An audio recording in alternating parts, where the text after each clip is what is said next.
आज हम बात करेंगे वैदिक काल के बारे में। साथ ही जानेंगे वैदिक काल की वर्ण व्यवस्था, सामाजिक जीवन, वैदिक काल की नदियाँ और वैदिक काल के प्रमुख देवी देवता के बारे में। सबसे पहले जानेंगे वैदिक काल क्या है।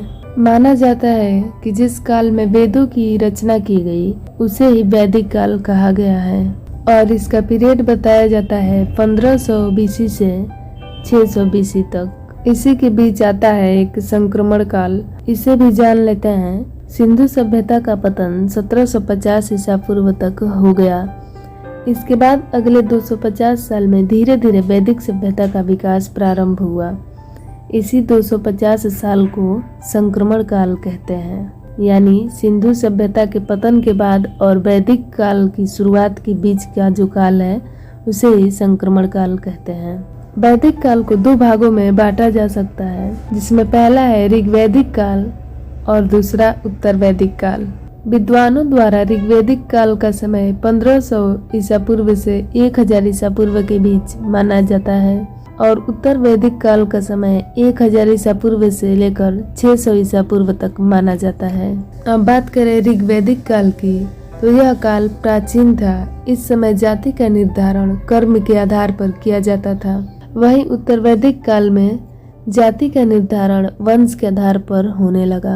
लोहे की खोज भी उत्तर वैदिक काल में ही हुई। भारत में लोहे का प्रचलन पहली बार 1000 ईसा पूर्व में आरंभ माना जाता है और इसका पहला साक्ष्य अतरंजी खेरा में देखने को मिला है। वैदिक समाज या सभ्यता के निर्माता आर्य माने जाते हैं, जो कि एक ग्रामीण सभ्यता थी। अब आर्य कौन थे? तो ये मध्य एशिया से आए थे और भारत में सप्त सैंधव प्रदेश में बस गए।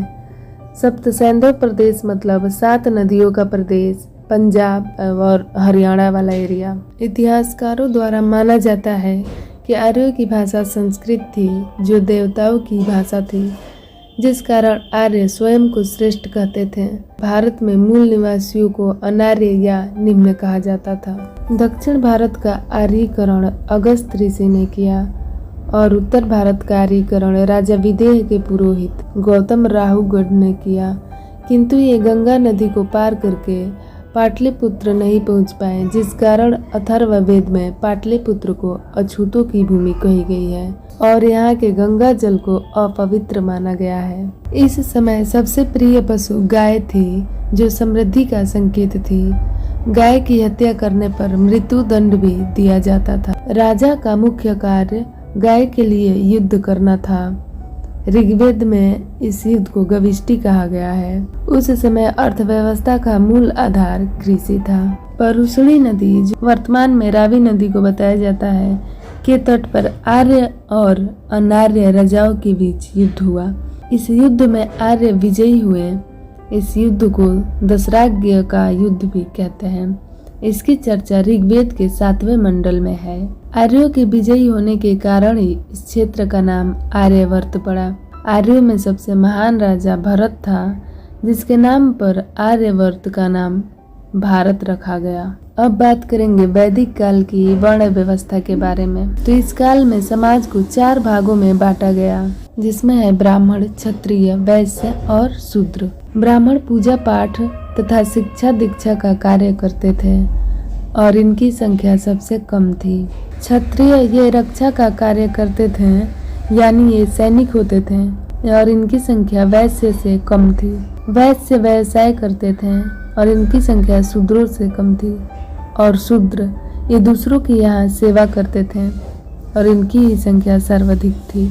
अब वैदिक काल की सामाजिक जीवन के बारे में बात करें तो वैदिक काल में जीवन को 4 अवस्थाओं में बांटा गया था। जन्म से 5 वर्ष की अवस्था को बाल्य अवस्था या शिशु अवस्था कहा गया।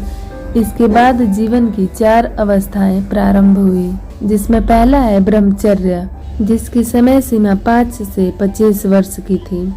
यह विद्यार्थी अवस्था था। इसमें जंगल में गुरु से शिक्षा ली जाती थी। विद्यार्थी गुरु के साथ ही रहता था। दूसरा था गृहस्थ जीवन, जिसका समय सीमा 25 वर्ष से लेकर 50 वर्ष था। इसमें विवाह तथा पारिवारिक जीवन का निर्वहन किया जाता था। तीसरा था वानप्रस्थ, जिसकी समय सीमा 50 से 75 वर्ष थी। इसमें सामाजिक दायित्वों का निर्वहन किया जाता था। और चौथा था सन्यासी। यह 75 वर्ष के बाद की अवस्था की थी। इसमें धार्मिक क्रियाकलापों को किया जाता था। अब बात कर लेते हैं वैदिक काल के प्रमुख देवी देवताओं के बारे में। इंद्र यह सबसे महत्वपूर्ण थे। इसकी चर्चा ऋग्वेद में 250 बार हुई है। इन्हें युद्ध तथा वर्षा का देवता कहते हैं और इन्हें पुरंदर भी कहते हैं। अग्नि इसकी चर्चा 200 बार है। वरुण ये वायु के देवता थे। सोम जंगल के देवता। मारुत तूफान के देवता। रौद्र यह सबसे क्रोध वाले देवता थे। इन्हें पशुओं की देवता कहते हैं। और विष्णु संरक्षण एवं पालन करता। पूषण पशुओं के देवता। अब बात करेंगे वैदिक काल की प्रमुख देवी के बारे में। उषा मतलब प्रभात की देवी। अरण्यणी जंगल की देवी। ईला संकट हरने वाली। और अदिति सभी देवताओं की देवी। अब बात करते हैं वैदिक काल की सामाजिक व्यवस्था के बारे में। इस समय सबसे बड़ा पद राजा का होता था, जिसे जनता चुनती थी।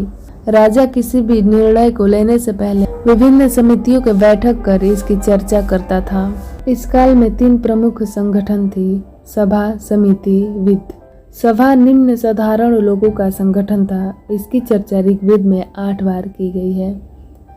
समिति या उच्च वर्ग के लिए लोगों का संगठन था और इसकी चर्चा 9 बार हुई है। और वित्त यह सबसे महत्वपूर्ण संगठन था और इसकी चर्चा 122 बार हुई है। और इन समितियों में भाग लेने की अनुमति महिलाओं को भी थी। वैदिक काल की सबसे छोटी इकाई गांव थी, जिसके मालिक को ग्रामिक कहते थे। सबसे बड़ी इकाई जन होती थी, जिसके मालिक को राजन कहते थे। उत्तर वैदिक काल में लोहे की खोज हो जाने के कारण कृषि तथा अर्थव्यवस्था में तेजी से परिवर्तन होने लगा और समाज धीरे धीरे ग्रामीण सभ्यता से नगरीय सभ्यता की ओर अग्रसर हुआ। जन का आकार बढ़कर जनपद हो गया और यह जनपद आगे चलकर महाजनपद का रूप ले लिया।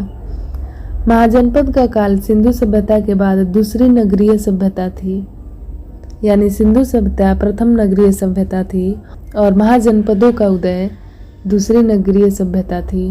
भारत में कुल 16 महाजनपद हुए हैं, जिसकी चर्चा बौद्ध ग्रंथ अंगुत्तर निकाय और जैन ग्रंथ भगवती सूत्र में देखने को मिलता है। वैदिक काल में कर को बलि कहते थे, जबकि देवताओं को खुश करने के लिए पशु बलि दी जाती थी। विद्वानों द्वारा इस समय मृदभांड को 4 प्रकार का बताया गया है: धूसर मृदभांड, काला मृदभांड, लाल मृदभांड और मिश्रित मृदभांड। सर्वाधिक प्रचलन धूसर मृदभांड का था, जिस पर चित्र बने होते थे, जिसके कारण इसे चित्रित धूसर मृदभांड भी कहते हैं। मिश्रित मृदभांड लाल एवं काले दोनों का मिश्रण होता था। इस समय 3 प्रकार के यज्ञ का प्रचलन था, जो अश्वमेध यज्ञ, वाजपेय यज्ञ और राजसूय यज्ञ।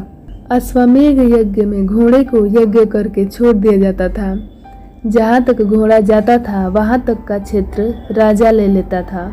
घोड़े को रोकने वाले व्यक्ति को राजा से युद्ध करना पड़ता था। और वाजपेय यज्ञ राजा के शक्ति प्रदर्शन के लिए होता था। इसमें रथों की रेस लगाई जाती थी। और राजसूय यज्ञ राज्याभिषेक के समय से यज्ञ को किया जाता था। अब थोड़ा सा बात कर लेते हैं सिंधु सभ्यता और वैदिक सभ्यता में क्या अंतर है। तो सिंधु सभ्यता या हड़प्पा सभ्यता नगरीय थी, वहीं वैदिक सभ्यता ग्रामीण थी। सिंधु सभ्यता मात्र सत्तात्मक थी, तो वैदिक सभ्यता पितृ सत्तात्मक। सिंधु सभ्यता में प्रमुख पशु बैल था और वैदिक सभ्यता में गाय। सिंधु सभ्यता के लोग युद्ध से परिचित नहीं थे और वैदिक सभ्यता में गाय के लिए युद्ध होता था। सिंधु सभ्यता में कांसे की खोज हुई, जबकि वैदिक सभ्यता में लोहे की खोज। सिंधु सभ्यता कृषि और व्यापार पर आधारित थी और वैदिक सभ्यता कृषि और पशुपालन पर। सिंधु सभ्यता में शिव तथा मातृ देवी की पूजा की जाती थी, वहीं वैदिक सभ्यता में हालांकि इतिहासकारों के बीच इस सभ्यता को लेकर भी मतभेद है। तो इस वीडियो में इतना ही। जानकारी अच्छा लगे तो वीडियो को लाइक एंड शेयर जरूर करें और चैनल पर नए हैं तो सब्सक्राइब कर लें। धन्यवाद।